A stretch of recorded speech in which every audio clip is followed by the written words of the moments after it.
Hello दोस्तों, मैं कन्हैया एक बारी फिर से स्वागत करता हूं आप सभी का आपके अपने यूट्यूब चैनल इंग्लिश ज्ञान पे, जहां पे आपको स्कूल, कॉलेजेस एंड स्टडी से जुड़ी टिप्स एंड अपडेट्स मिलती रहती है।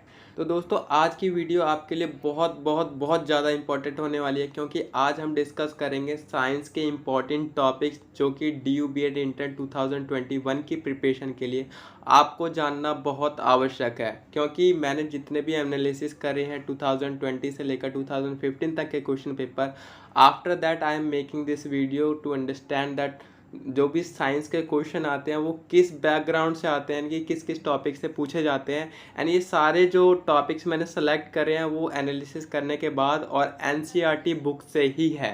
यानी कि इन टॉपिक को आप एक बार देख लीजिए, फिर आप NCERT की बुक्स उठाइए 10th और 9th की। तो मोस्ट ऑफ द सिलेबस जो भी मैंने अभी यहाँ पे मेंशन कर रखा है आपको 9th और 10th की NCERT में मिल जाएगा। आप वहाँ से इजीली इसकी प्रिपरेशन कर सकते हैं। बट उसके लिए आपको इस वीडियो को अंत तक देखना पड़ेगा, क्योंकि इस वीडियो के जितने भी टॉपिक्स हैं वो सारे ही इम्पॉर्टेंट हैं।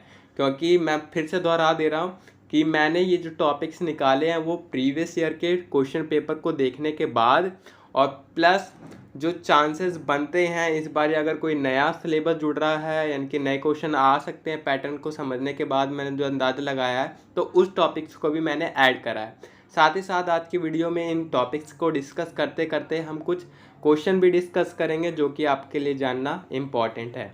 एंड दोस्तों, आई प्रॉमिस यू कि इससे बढ़िया वीडियो आपको यूट्यूब पे कहीं नहीं मिलेगी। चाहे आप जितने भी यूट्यूबर्स हो उनका सर्च करके देख लेना, अगर आपको इन टॉपिक्स को इतने अच्छे से समझाया गया हो तो आप उनको सब्सक्राइब कर लेना। अगर आपको ये वीडियो अच्छी लगी तो चैनल को ज़रूर सब्सक्राइब करना और वीडियो को ज़रूर लाइक करके अपना प्यार दिखाना। तो और दोस्तों, इससे पहले वाली वीडियोज़ की बात करें जिसमें हमने रीजनिंग के इम्पॉर्टेंट टॉपिक्स को समझा था कि कहाँ से क्वेश्चन बन रहे हैं, किन किन टॉपिक्स को हमें कर लेना चाहिए रीजनिंग के पार्ट में, तो वो अगर वीडियो आपने नहीं देखी तो उसे भी देखना। वो भी काफ़ी आपको हेल्प करेगी रीजनिंग के क्वेश्चन को अटेम्प्ट करने के लिए, उनकी प्रिपरेशन करने के लिए।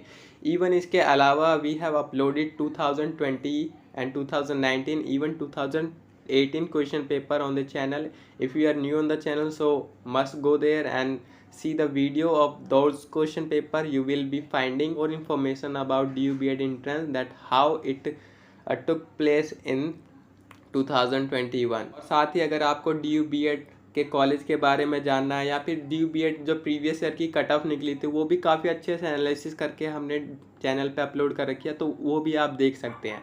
More over I want to say that अगर आप चैनल पे नए हैं तो एक बारी प्लेलिस्ट जाके ज़रूर देखिएगा। वहाँ पे काफ़ी अच्छी अच्छी वीडियोस आपके लिए अपलोड की रखी है जो कि आपको कुछ ना कुछ प्रिपरेशन की टिप्स ज़रूर देगी। तो अगर आप चैनल पे नए हैं तो हमारे साथ ज़रूर जुड़ जाइएगा। बस इतना ही कहना चाहूँगा।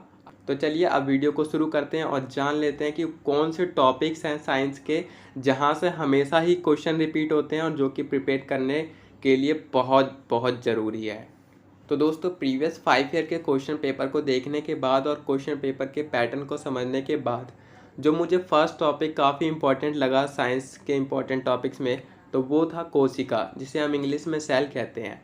और अगर सेल को पढ़ना है तो आपको इसे 2 पार्ट्स में डिवाइड करके पढ़ना पड़ेगा, जंतु कोशिका और पादप कोशिका। क्योंकि जंतु कोशिका और पादप कोशिका में जब आप अंतर करके पढ़ेंगे, डिफ्रेंशिएट करके पढ़ेंगे, तो आपको आसानी से फैक्ट को याद करने में मदद मिलेगी कि जंतु कोशिका में क्या था और पादप कोशिका में क्या था। पादप कोशिका को इंग्लिश में प्लांट सेल कहते हैं और जंतु कोशिका को आप एनिमल सेल या ह्यूमन सेल कह सकते हैं।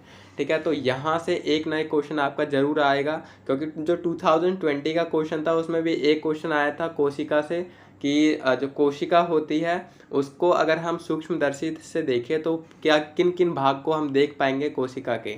ठीक है, तो यहाँ से एक क्वेश्चन ज़रूर बनता है, तो आप कोशिका को ज़रूर प्रिपेयर करके जाइएगा।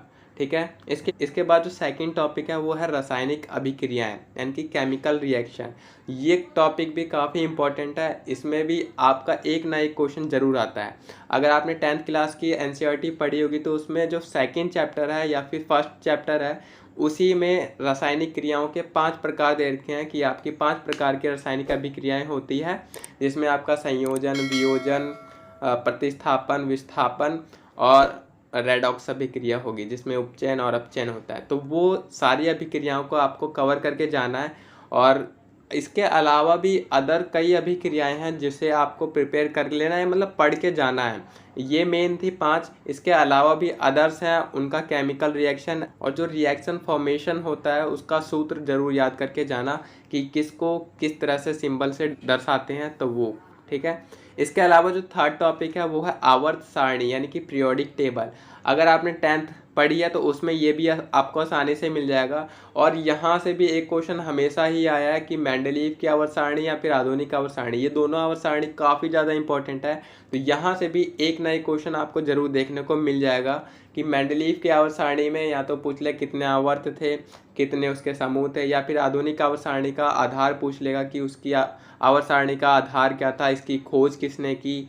ठीक है, तो आधुनिक आवर्त सारणी की जो खोज की थी वो मोसले ने की थी और इसका जो आधार था वो परमाणु क्रमांक था, यानी कि जो इसमें पदार्थ थे वो किस सीक्वेंस में लगाए गए थे, परमाणु क्रमांक के सीक्वेंस में लगाए गए थे। ठीक है, इसके अलावा जो अगला जो मेन टॉपिक है वो है खाद्य श्रृंखला और जैविक आवर्धन, जिसे इंग्लिश में फूड चेन या बायोलॉजिकल मैग्निफिकेशन कहते हैं। यहाँ से भी एक क्वेश्चन हमेशा पूछा जाता है, जैसे लास्ट ईयर जो पूछा गया था उसमें जैविक आवर्धन से पूछा गया था। एंड इस बार जो जामिया मिलिया इस्लामिया का क्वेश्चन पेपर हुआ था एंट्रेंस का बीएड में, तो उसमें भी जैविक आवर्धन से एक क्वेश्चन आया हुआ था, यानी कि बायोलॉजिकल मैग्निफिकेशन से एक क्वेश्चन देखने को मिला था। इसके अलावा आप इसमें ऐड कर सकते हैं पारितंत्र, पारिस्थितिक तंत्र और बायोस्फीयर। इन सारे टॉपिक को आप इसमें कवर कर सकते हैं और ये भी आपको एनसीईआरटी की बुक्स में मिल जाएगा। लास्ट 15 चैप्टर है शायद 10th का, तो वहाँ से आप इसे आसानी से पढ़ सकते हैं और इजीली इस टॉपिक पे अंडरस्टैंडिंग बैठा सकते हैं। देखिए, आपको जो टॉपिक बता रहा हूँ मैं, इस पे आपको सिर्फ फैक्ट याद नहीं करने, इस पे आपको कॉन्सेप्ट याद करने हैं। ठीक है, कॉन्सेप्ट ही आपको वहाँ पे काम आएंगे, अदरवाइज आपके लिए कुछ भी काम नहीं आएगा अगर आप सिर्फ फैक्ट पढ़ के जाते हैं। क्योंकि देखिए, वहाँ पे जो पेपर होता है वो कोई 1 वर्ड आंसर वाला तो होता नहीं है, वहाँ पे आपको फैक्ट पूछा जाता है, यानी कि 1 से 2 चीज़ तो आपको पूछी ही जाएगी हर चीज़ में। यानी कि आपसे अगर कोई क्वेश्चन पूछा जा रहा है तो उसमें आपके 2 आंसर होंगे और एक आपका रॉन्ग आंसर होगा। तो या तो 2 आंसर आपको पता होने चाहिए या फिर जो रॉन्ग वाला है वो आपको पता होना चाहिए, तभी आप उसका करेक्ट आंसर चुन सकते हैं। अदरवाइज वहाँ पे काफ़ी ज़्यादा मिसअंडरस्टैंडिंग भी हो सकती है या फिर आप कंफ्यूज हो सकते हैं, क्योंकि वहाँ पे काफ़ी ज़्यादा टिपिकल एंड घुमा घुमा के क्वेश्चन पूछे रखे होते हैं। ठीक है, तो इसके अलावा फिर 5th जो टॉपिक है वो है खोज, आविष्कार और वैज्ञानिक के नाम। हर साल हर जो प्रीवियस ईयर क्वेश्चन पेपर था उसमें एक ना एक खोज और आविष्कार या फिर वैज्ञानिक का नाम पूछा गया था कि इसके द्वारा कौन सी खोज की गई है, इस वैज्ञानिक के द्वारा किसकी खोज की है, या फिर इस खोज को कि इसका आविष्कार किस वैज्ञानिक ने करा है। तो इसमें भी जो मेन जो साइंटिस्ट के नेम है वो अल्बर्ट आइंस्टाइन और न्यूटन। इन दोनों ने जितनी भी डिस्कवरियां की है, यानी कि जितनी भी चीज़ों को खोजा है, वो काफ़ी ज़्यादा इंपॉर्टेंट है। और इसके अलावा जो गति के 3 नियम है, लॉ ऑफ मोशन, वो तो भाई बहुत ही ज़्यादा इंपॉर्टेंट है। वहाँ से जो क्वेश्चन बनते हैं वो कुछ आपके डेली लाइफ रूटीन से बनते हैं। लाइक आप अगर बस में बैठे हैं और बस अचानक से ब्रेक लगती है तो आपका शरीर आगे की ओर जाता है, तो यहाँ पे कौन सा लॉ ऑफ मोशन काम करता है। इसी प्रकार आपकी जो रॉकेट उड़ती है तो उसमें कौन सा लॉ ऑफ मोशन लगता है। तो यहाँ से इस प्रकार के क्वेश्चन पूछे जाते हैं। या फिर गुरुत्वाकर्षण हो गया या फिर घर्षण हो गया, यहाँ पे कौन से लॉ ऑफ मोशन काम करते हैं। तो ये इस तरह से क्वेश्चन यहाँ से पूछा जाता है। इसके अलावा जो और ज़्यादा इंपॉर्टेंट टॉपिक हो जाता है वो आपका दर्पण, लेंस, प्रतिबिंब, प्रिज्म, विबग्योर। ये मैंने सब टॉपिक्स ही निकाल के रखे हैं, आपको पूरा चैप्टर नहीं बता रहा कि ये पढ़ लीजिए, ये चैप्टर पढ़ लीजिए, फलना पढ़ लीजिए, क्योंकि मोस्ट ऑफ द पीपल यही बताते हैं कि ये चैप्टर आप कवर कर लीजिए, यहाँ से आपका पूरा कवर हो जाएगा। भाई चैप्टर क्यों पढ़े हम, उसमें मेन टॉपिक बताओ ना क्या है। तो इसलिए जो मेन टॉपिक्स आपको पढ़ने हैं उसमें आपको दर्पण पढ़ना है, जिसे हम इंग्लिश में मिरर कहते हैं, लेंस पढ़ना है, और फिर इन दोनों पे अगर कोई वस्तु रखी है, मतलब कि मान लीजिए फोकस पे वस्तु रखी हुई है तो उसका प्रतिबिंब कैसा बनेगा, कहाँ बनेगा। लाइक दर्पण की बात करें तो उसमें 2 प्रकार के होते हैं, उत्तल और अवतल। लेंस भी उत्तल और अवतल होते हैं। तो इन सब के कार्य क्या होते हैं, मोस्टली आपका अवतल लेंस से पूछा जाता है, क्योंकि अवतल लेंस के बहुत ज़्यादा कार्य यूज़ हो जाते हैं, तो वो आपका पूछा जाता है। इसी प्रकार विबग्योर और प्रिज्म है। प्रिज्म और विबग्योर का आपस में कनेक्शन है। जैसे कि प्रिज्म है, उससे अगर हम वाइट जो रे निकालते हैं तो उससे हमारा जो इंद्रधनुष है यानी कि विबग्योर, उसके कलर को याद करने का एक जरिया है। तो वो हम याद कर सकते हैं इसमें। और उसके अलावा इसमें ये भी है कि जो इंद्रधनुष होता है उसका कौन सा रंग सबसे ज़्यादा झुकता है, कौन सा रंग कम झुकता है, तो ये आपको याद करना है। ठीक है, ये भी काफ़ी ज़्यादा इंपॉर्टेंट टॉपिक है। मतलब कि सारे ही इंपॉर्टेंट टॉपिक है यार, मैं तो यही कहूँगा, क्योंकि जितने भी मैंने निकाले हैं वो सारे एनालिसिस करने के बाद ही निकाले हैं कि कहाँ से क्वेश्चन आ रहे हैं, कहाँ से नहीं आ रहे हैं। तो आप इन सब टॉपिक को थोड़ा सा ध्यान से पढ़िएगा, क्योंकि यहाँ से जो क्वेश्चन आने के चांस है वो ज़्यादा बन जाते हैं। इसके अलावा फिर आपका नेत्र है, जिसे हम ह्यूमन आई कहते हैं, इससे भी एक क्वेश्चन आता है। जैसे कि अभी जामिया मिलिया इस्लामिया का हुआ था, उसमें यह आया था कि हमारा जो नेत्र है उसका कौन सा भाग हम डोनेट कर, या फिर जो प्रतिबिंब बनता है आँख में वो कहाँ पे बनता है। तो इस प्रकार के क्वेश्चन आपका यहाँ से आ सकता है नेत्र वाले पार्ट से, तो उसे आपको पढ़ के जाना है। इसके अलावा इसमें फिर दोष होते हैं कि निकट दृष्टि दोष, दूर दृष्टि दोष, या फिर जरा दूर दृष्टि दोष, तो इसे भी आपको पढ़ लेना है, क्योंकि इसी से एक क्वेश्चन आया था लास्ट ईयर में कि समंजन क्षमता क्या होती है, फिर व्यक्ति को दूर पास देखने में कम दिक्कत आ रही, तो उससे कौन सी बीमारी हुई है, फिर कौन सा डिसऑर्डर हुआ है नेत्र के रिगार्डिंग। ठीक है, तो इस प्रकार 8th में नेत्र में आपको ये पढ़ के जाना है नेत्र के बारे में। ठीक है, आँख के बारे में। इसके अलावा 9वां टॉपिक है जो प्रकाश का परावर्तन और अपवर्तन। ये भी भाई साहब बहुत ज़्यादा इंपॉर्टेंट टॉपिक है। प्रकाश का परावर्तन और अपवर्तन के नियम, प्लस इनकी प्रकाश के अपवर्तन से क्या क्या चीज़ें होती हैं नेचर में, तो वो भी आपको पढ़ लेना है कि प्रकाश के अपवर्तन के कारण, जैसे कि सूरज का लाल दिखाई देना, या फिर सूरज का डूबते वक्त लाल दिखाई देना, या फिर तारों का टिमटिमाना, ये सब प्रकाश के अपवर्तन का कारण होती हैं। ठीक है, इसके अलावा फिर वो होता है प्रकाश का प्रकीर्ण वाला, वो वाला भी काफ़ी इम्पोर्टेंट है कि जो हम रोड लाइट होती है उसमें रेड का ही सिग्नल क्यों यूज़ करते हैं, जो सर रेलवे प्लेटफॉर्म हो गया वहाँ पे रेड क्यों यूज़ करते हैं, फिर रेड ज़्यादा प्रकीर्ण क्यों नहीं हो पाता है। तो इस प्रकार के क्वेश्चन आपसे यहाँ पे पूछे जा सकते हैं, बट इसके पीछे कॉन्सेप्ट के साथ पूछे जाएंगे। ये नहीं कह रहा मैं सिंगल वन वर्ड आंसर पूछा जाएगा, इसके साथ कॉन्सेप्ट आपको पढ़ना याद रखना पड़ेगा, तो आप इजीली यहाँ से ये टॉपिक्स को क्लियर कर सकते हैं। इसके अलावा आपका 10वां जो टॉपिक है वो है पाचन तंत्र, जिसे हम डाइजेस्टिव सिस्टम कहते हैं।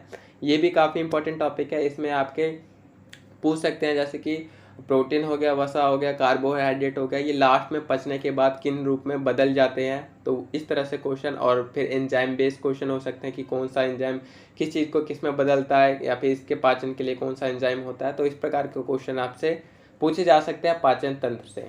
इसके अलावा हार्ट एंड लीवर, ये भी काफ़ी इंपॉर्टेंट हो जाता है। मैं ये नहीं कह रहा कि इनसे यहाँ क्वेश्चन आए हुए हैं, बट हाँ आने की संभावनाएं हैं, इसलिए ये 11th मैंने जो टॉपिक लिया है हार्ट एंड लीवर, इससे आने की संभावना है। हार्ट के बारे में आप पढ़ लीजिएगा और लीवर के बारे में ज़रूर पढ़िएगा। और लीवर मैं कहूँ तो इम्पॉर्टेंट है, हार्ट उतना इम्पॉर्टेंट नहीं है, बट लीवर ज़्यादा इम्पॉर्टेंट, तो लीवर वाले फंक्शन को आप ज़रूर पढ़िएगा। ये सारे टॉपिक्स हैं जो आपके NCERT 10th और 9th की NCERT में मिल जाएंगे।